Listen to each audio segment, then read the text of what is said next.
സിമ്പിളായിട്ട് ഉണ്ടാക്കാൻ പറ്റുന്നൊരു മെത്തേഡിലാണ് ഞാൻ ഈ ബുക്ക് ഉണ്ടാക്കുന്നത്. എല്ലാവരും ഒന്ന് ട്രൈ ചെയ്യുക. നിങ്ങൾ ആദ്യമായിട്ടാണ് എൻ്റെ ചാനൽ കാണുന്നതെങ്കിൽ ഒന്ന് സബ്സ്ക്രൈബ് ചെയ്ത് സപ്പോർട്ട് ചെയ്യുക. അപ്പോൾ പിന്നെ നമുക്ക് ബുക്ക് ഉണ്ടാക്കാൻ തുടങ്ങാം. അതിനായിട്ട് ഞാൻ കുറച്ച് A4 ഷീറ്റ് എടുത്തിട്ടുണ്ട്. നിങ്ങളുടെ കയ്യിൽ പഴയ നോട്ട്ബുക്കിൻ്റെ പേപ്പേഴ്സ് ഉണ്ടെങ്കിൽ അതെടുത്താലും മതി കേട്ടോ. എൻ്റെ കയ്യിൽ ആ പേപ്പേഴ്സ് ഇല്ലാത്തതുകൊണ്ടാണ് ഞാൻ A4 ഷീറ്റ് എടുത്തത്. അത് ഈ കാണുന്നത് പോലെ ഒന്ന് ഫോൾഡ് ചെയ്ത് കൊടുക്കുക. നിങ്ങൾക്ക് എത്ര സൈസിലാണോ ബുക്ക് വേണ്ടത് ആ സൈസിലാണ് ഫോൾഡ് ചെയ്ത് കൊടുക്കേണ്ടത്. പിന്നെ ഞാനിത് 2 പ്രാവശ്യമായിട്ട് ഫോൾഡ് ചെയ്യുന്നത് കട്ട് ചെയ്യാനുള്ള എളുപ്പം കൊണ്ടാണ്. ഇങ്ങനെ ചെയ്യുമ്പോൾ നമുക്ക് കട്ട് ചെയ്യാൻ കുറച്ചും കൂടി എളുപ്പമായിരിക്കും.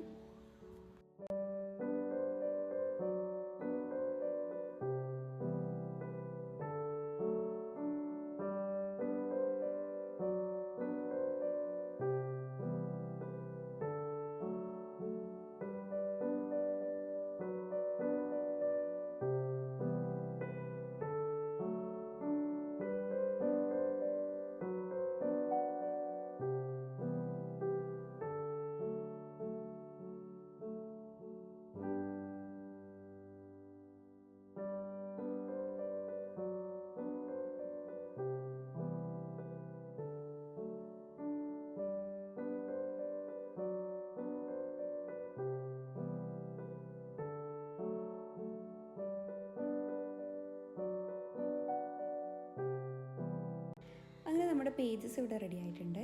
ഇനി നമുക്ക് ഇതുപോലത്തെ 2 ക്ലിപ്പ് യൂസ് ചെയ്തിട്ട് ഇങ്ങനെ ഒന്ന് ടൈ ചെയ്ത് കൊടുക്കുക. അതിന് ശേഷം കുറച്ച് ഗ്ലൂ അപ്ലൈ ചെയ്യാം. ഈ ഗ്ലൂ അപ്ലൈ ചെയ്യുന്നത് 2 പ്രാവശ്യം ചെയ്താൽ നല്ലതാട്ടോ. എന്ന് വെച്ചാൽ ഞാനിത് ഫസ്റ്റ് ഒന്ന് ഗ്ലൂ അപ്ലൈ ചെയ്ത് ഡ്രൈ ആയി, പിന്നെ അത് രണ്ടാമത് ഒന്നുകൂടി ഞാൻ ഗ്ലൂ അപ്ലൈ ചെയ്തിട്ടുണ്ടായി. അതും ഡ്രൈ ആയിട്ടാണ് ഞാൻ പിന്നെ എടുത്തിട്ടുണ്ടായത്. അങ്ങനെ ആകുമ്പോൾ നമ്മുടെ പേജസ് കുറച്ചുകൂടി നല്ല സ്ട്രോങ് ആയിട്ട് ഒട്ടിയിട്ട് നിൽക്കും. ഇനി നമുക്ക് ഡ്രൈ ആവുന്ന ടൈമിൽ ഇതിൻ്റെ കവർ പേജ് ചെയ്തെടുക്കാം. അതിന് ഞാൻ 2 വലിയ കാർഡ്ബോർഡ് പീസും ഒരു ചെറിയ കാർഡ്ബോർഡ് പീസും എടുത്തിട്ടുണ്ട്. അത് ടേപ്പ് വെച്ചിട്ട് ഒന്ന് ഇതുപോലെ ഒട്ടിച്ചു കൊടുക്കുക. നിങ്ങളുടെ പേജിനനുസരിച്ചാണ് നിങ്ങൾ ആ കവർ പേജിൻ്റെ സൈസ് മെഷർ ചെയ്യേണ്ടത്.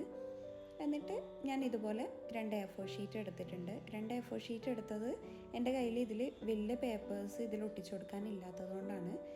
അത് ഇതുപോലെ ഒന്ന് ഞാൻ ടാക്കി ടാപ്പ് വെച്ച് ഒട്ടിച്ചു കൊടുക്കുന്നുണ്ട്. ഇനി നമുക്ക് ഇതിലേക്ക് ആ കാർഡ്ബോർഡ് ഒട്ടിച്ചു കൊടുക്കാം.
അങ്ങനെ നമ്മുടെ ബേസ് ഇവിടെ റെഡി ആയിട്ടുണ്ട്. ഇനി നമുക്ക് അതിൻ്റെ കവർ പേജ് ഒന്ന് ഡെക്കറേറ്റ് ചെയ്ത് കൊടുക്കാം. ഞാനിവിടെ ബ്രഷ് പെന്ന് യൂസ് ചെയ്തിട്ട് ഗ്രിഡ് ലൈൻസ് ആണ് വരച്ചു കൊടുക്കുന്നത്. നിങ്ങൾക്ക് ഇഷ്ടമുള്ള പാറ്റേണിൽ നിങ്ങൾക്ക് ഇത് ഡിസൈൻ ചെയ്ത് കൊടുക്കാം.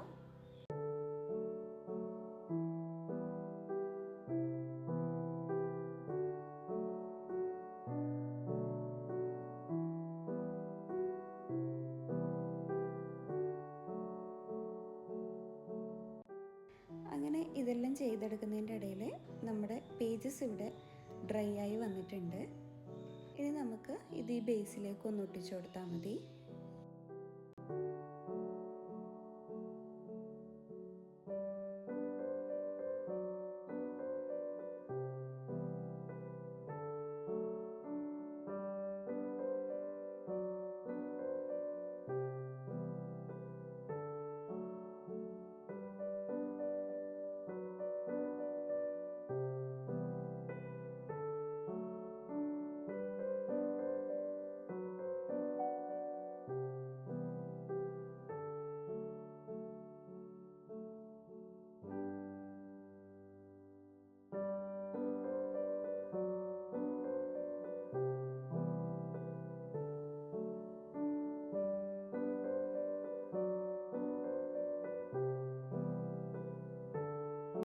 നെക്സ്റ്റ് നമുക്ക് ഈ കവർ പേജ് ഒന്ന് ഡെക്കറേറ്റ് ചെയ്തെടുക്കാം. അത് ഞാനിവിടെ കുറച്ച് സ്റ്റിക്കേഴ്സ് യൂസ് ചെയ്തിട്ടാണ് ഡെക്കറേറ്റ് ചെയ്യുന്നത്.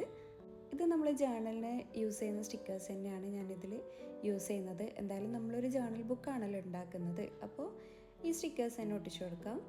നിങ്ങളുടെ കയ്യിൽ സ്റ്റിക്കേഴ്സ് ഒന്നും ഇല്ലെങ്കിൽ നിങ്ങൾക്ക് ഇഷ്ടപ്പെട്ട പിക്ചേഴ്സ് വരച്ച് ഡെക്കറേറ്റ് ചെയ്ത് കൊടുക്കാം.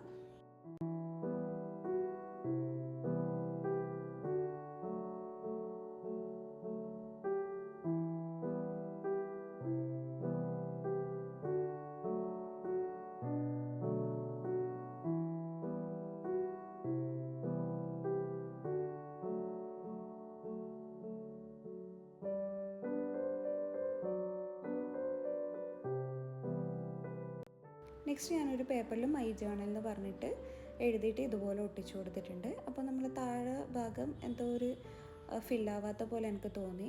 അതുകൊണ്ട് ഞാൻ കുറച്ച് സ്റ്റിക്കേഴ്സ് കൂടി താഴെ ഒട്ടിച്ചു കൊടുക്കുന്നുണ്ട്. ഫൈനലി നമ്മളെ ജേർണൽ ബുക്ക് ഇവിടെ റെഡി ആയിട്ടുണ്ട്. വളരെ സിമ്പിളായിട്ട് ആർക്കും ഉണ്ടാക്കാൻ പറ്റിയ മെത്തേഡിലാണ് ഇത് ഞാൻ ചെയ്തിട്ടുള്ളത്. നിങ്ങൾക്ക് ഈ വീഡിയോ ഇഷ്ടപ്പെട്ടാൽ ലൈക്ക് ചെയ്യാനും ഷെയർ ചെയ്യാനും കൂടെ സബ്സ്ക്രൈബ് ചെയ്യാനും മറക്കല്ലേ. നെക്സ്റ്റ് ഒരു വീഡിയോയിൽ കാണുന്നത് വരെ ബൈ.